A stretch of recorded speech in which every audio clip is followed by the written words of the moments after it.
Najprej en lep pozdrav vsem skupaj in me veseli, da smo se prišli vsi zbrati v podporo Syrizi.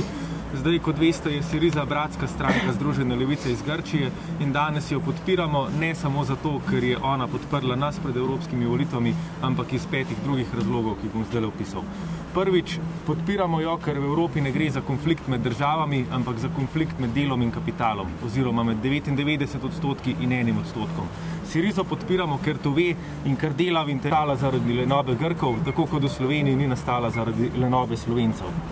Temveč zaradi svetovnega kapitalizma in arhitekture Evropske unije in Syrizo podpiramo, ker si prizadeva spremeniti oboje, reformirati Evropsko unijo in končati kapitalizem.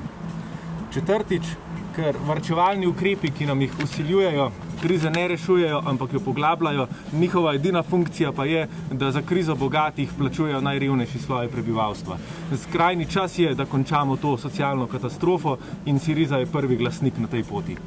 Petič, ker se periferne države Evropske unije, kakršna sta tudi Grčija in Slovenija, pospešeno spreminjajo v novodobne kolonije in se Syrizo končno začenja upor perifernih držav proti novodobnemu kolonializmu.